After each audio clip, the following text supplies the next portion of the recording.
नमस्कार, मैं हूं नेहा वर्मा और आप देख रहे हैं यूपी न्यूज टुडे नेटवर्क। आइए नजर डालते हैं बरेली की कुछ खास खबरों पर। भेदभाव नहीं, यूपी में अब सबको बिजली। योगी। बरेली में हर तरफ हरियाली तीज की धूम। बरेली के अमरनाथ यात्रियों ने लाल चौक पर फहराया तिरंगा। दिव्यांगों का सहारा, one teacher one call. Bareilly police की सतर्कता से टला परगमा गांव में टकराव। बरेली की शख्सियत में आज बारी है बाबू गुलाब राय अग्रवाल की। ऊर्जा दिवस के अवसर पर लखनऊ में आयोजित बिजली महोत्सव से वर्चुअली जुड़े प्रधानमंत्री नरेंद्र मोदी ने कहा कि भारत ऊर्जा के क्षेत्र में सशक्त और समृद्ध होने की राह पर है। एनर्जी सेक्टर के साथ इस दिशा में अगले 25 साल के विजन पर तेजी से काम चल रहा है। ऊर्जा महोत्सव नए भारत के नए लक्ष्यों की कामयाबी का प्रतीक है। कार्यक्रम में मुख्यमंत्री योगी आदित्यनाथ ने कहा कि बिजली वितरण में भेदभाव से यूपी को मुक्ति मिल चुकी है। सरकार की नजर में हर शहर हर गांव वीआईपी है और सबको समान रूप से पर्याप्त बिजली उपलब्ध कराई जा रही है। सीएम योगी ने इस मौके पर राज्य के कई वितरण उपकेंद्रों का लोकार्पण और शिलान्यास किया। इस मौके पर प्रदेश के ऊर्जा मंत्री ए.के. शर्मा सहित राज्य प्रशासन के प्रमुख अफसर मौजूद रहे। सरकार ने मतलब बहुत अथक प्रयास करके हमारे घरों के पास बोरवेल डाल दिया और मोटर वहाँ फिक्स कर दिया, तो अब हम लोग घर बैठे ही हम लोगों को पीने का पानी मिल जाता है। इसके लिए हम जो है सरकार को बहुत बहुत धन्यवाद देते हैं। क्रांति जी, अभी मैं थोड़ी देर पहले मोलाजी जी से बात कर रहा था, अभी आपसे बात कर रहा हूँ और आप दोनों की बात में गाँव को क्या फायदा हुआ वो इतना बढ़िया तरीके से आपने बताया। देखिए, देश तभी प्रगति करेगा जब उसका प्रत्येक नागरिक, प्रत्येक गांव, उसके बच्चे, गांव की माताएं, बहनें, किसान, मजदूर, ये सब प्रगति करें। मुझे संतोष है कि आज देश के हर गांव में बिजली जैसी सुविधा पहुंच चुकी है। आपको, आपके गांव, देश के हर ऐसे गांव को बहुत बहुत मेरी शुभकामनाएं हैं। आने वाले 25 वर्षों में हम उज्जवल भारत की तस्वीर को, क्योंकि बिना विद्युत के कुछ भी कार्य संभव नहीं, और 25 वर्ष के उस लक्ष्य को लेकर के कि हम इतना विद्युत उत्पादन करें कि हमें हाथ फैलाने की नौबत ना आने पाए, बल्कि हम लोग उन सभी आवश्यकताओं के रूप जिसमें आज आदरणीय प्रधानमंत्री जी के नेतृत्व में भारत दुनिया का नेतृत्व करता हुआ दिखाई दे रहा है, उस दिशा में हमें कदम आगे बढ़ाना है। मैं आज के इस अवसर पर पूरे प्रदेश वासियों को ऊर्जा महोत्सव की बधाई देता हूँ। 2700 करोड़ रुपए से अधिक की परियोजनाओं का आज लोकार्पण और शिलान्यास हो रहा है। इसके लिए भी सभी संबंधित जनपद वासियों को हृदय से बधाई देता हूँ और इस विश्वास के साथ कि पावर कारपोरेशन राज्य की 25 करोड़ जनता की भावनाओं के रूप प्रत्येक व्यक्ति को बिना भेदभाव की बिजली उपलब्ध कराएगा और राज्य सरकार इस दिशा में पूरी मजबूती के साथ इस लक्ष्य को प्राप्त करने के लिए जो आदरणीय प्रधानमंत्री जी लक्ष्य तय करेंगे, उस लक्ष्य को प्राप्त करने में हम सफल होंगे। बरेली में हर तरफ हरियाली तीज का उत्साह नजर आ रहा है। सावन में रुक रुक कर बारिश की फुहारों ने हरियाली तीज का उत्साह और बढ़ा दिया है। भगवान भोलेनाथ और मां पार्वती की उपासना का त्योहार हरियाली तीज 31 जुलाई को मनाया जाएगा। उससे पहले ही बाजारों में रौनक नजर आ रही है। महिलाएं जमकर खरीदारी कर रही हैं और हाथों में मेहंदी लगाकर हरियाली तीज की तैयारियां पूरी कर रही है। बरेली के राजेंद्र नगर मार्केट में रात तक खासी चहल पहल नजर आई। नमस्कार, मैं कशिश भदौरिया और आप देख रहे हैं यूपी न्यूज टुडे नेटवर्क। आज हम मौजूद हैं बरेली के राजेंद्र नगर में। आप देख सकते हैं किस तरीके से यहाँ पर महिलाएं मेहंदी लगाती हुई नजर आ रही हैं। आइए यहाँ पर महिलाओं से बात करते हैं और जानते हैं कि क्या मान्यता है इस तीज व्रत की और क्यों वो मेहंदी लगवा रही हैं। आइए उनसे बात करते हैं और जानते हैं। नमस्कार मैम, क्या नाम है आपका? अंशिका संतोषी। मैम, ये मेहंदी किस मतलब से लगवा रही हैं? मैम, कल तीजों का त्योहार है, उसकी वजह से लगवा रहे हैं जी। तो मैम, अभी 2 साल तक कोविड था जिसकी वजह से आप लोगों ने नहीं इतना सेलिब्रेट जी कर पाए बिल्कुल होगा। बिल्कुल 2 साल से कोविड की वजह से हम लोग ने इतनी मेहंदी नहीं लगवाई थी। घर में ही सारे त्योहार कर रहे थे, बट इस साल बाहर हैं तो भगवान। कैसा लग रहा है मैम आपको मेहंदी लगवाते? बहुत अच्छा लग रहा है। कल तीज है जी, तीज का त्योहार है हम लोगों का। तो आपके में तीज का त्योहार क्यों रखते हैं व्रत? सखा के लिए रखा जाता है। अच्छा, तो इससे क्या होता है? इससे बस तीज माता की पूजा करते हैं हम लोग। सुहागिन है सारी। अब 2 साल से कोविड था तो लोगों ने मेहंदी नहीं लगवाई थी, तो इस साल कैसा है बिजनेस? इस साल भी बहुत हल्का काम है, कोविड की वजह से बहुत ही कम काम है।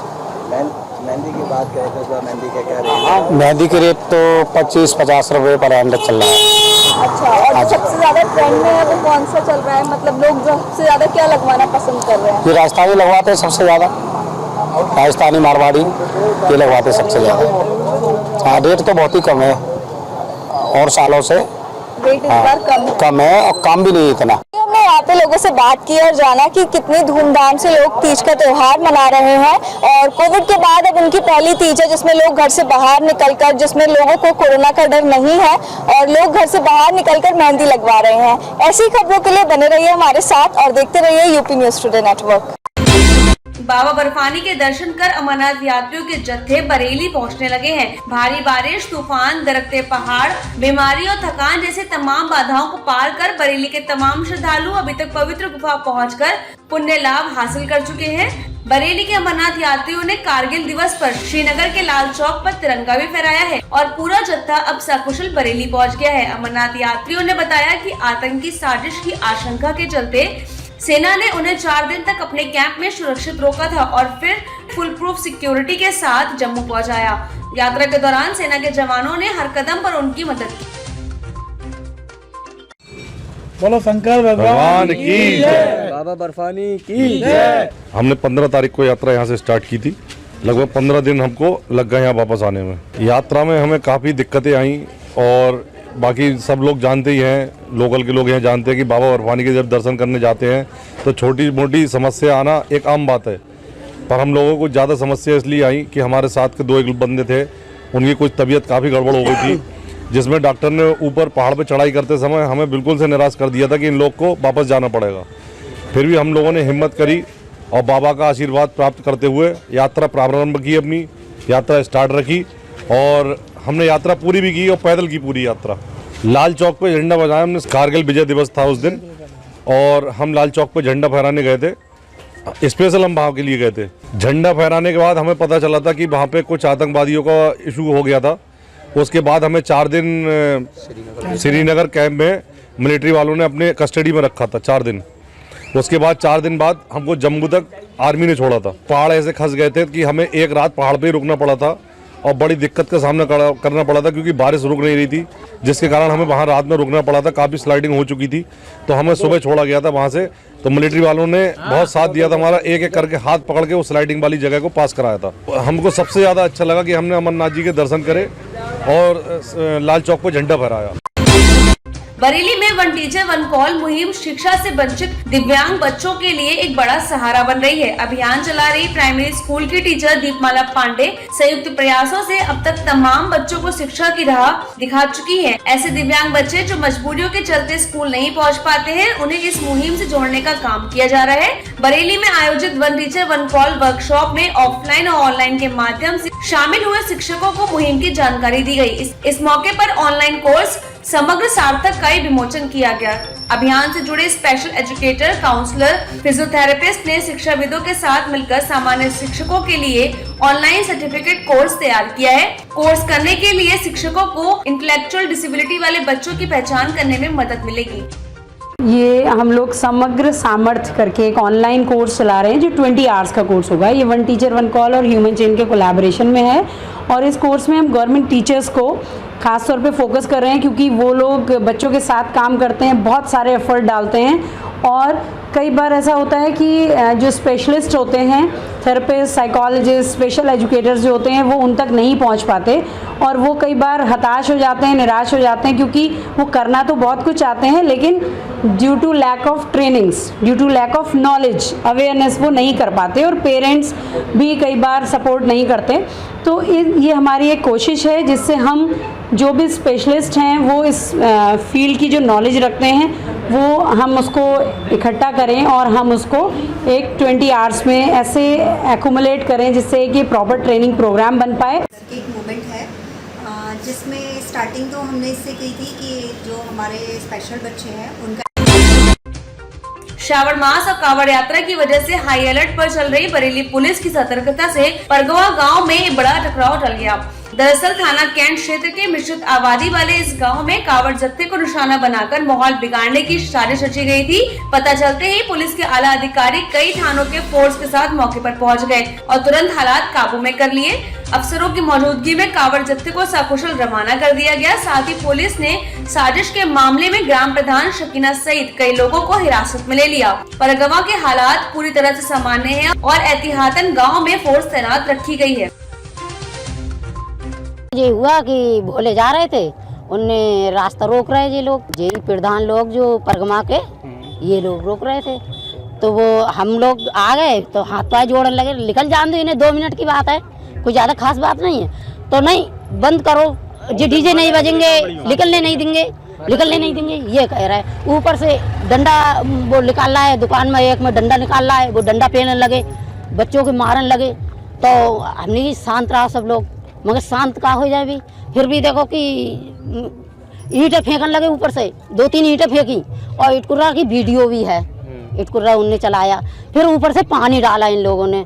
मगर देखो वो थाने से भी आए हुए लोग, पुलिस वाले भी है, उनके ऊपर भी पानी गिरता, मगर वे बोले चलो शांत रहो, फिर उनकी चलनी नहीं दे रहे, वो लोग निकलने नहीं दे रहे। थाना कैंट के अंतर्गत एक गांव लखौड़ा पड़ता है, वहां से एक जत्था जा रहा था, रास्ते में ये गांव पड़गांव लगता है, वहां पे इनके द्वारा बताया गया कि कुछ डीजे बजाने को लेकर उस पर एक विवाद हो गया। इनके द्वारा बताया गया कि छत से किसी ने कोई पानी डाला। इस संबंध में जैसे सूचना मिली पुलिस को, थाना कैंट की पुलिस और सभी जो अधिकारी मौके पर पहुंच गए हैं। जो लोग जा रहे थे उनको समझा बुझा कर यहाँ से निकाल दिया गया, वो लोग सहमत हो गए हैं और जो भी तहरीर दी जाएगी उसके आधार पर, जो भी सुसंगत धारा बनेगी उसके आधार पर जो हम मुकदमा पंजीकृत करेंगे और इसमें अग्रिम विधि कार्रवाई सुनिश्चित कराएंगे। मौके पर शांति व्यवस्था बिल्कुल है, कहीं भी किसी प्रकार की कोई शांति व्यवस्था में कोई कमी नहीं है।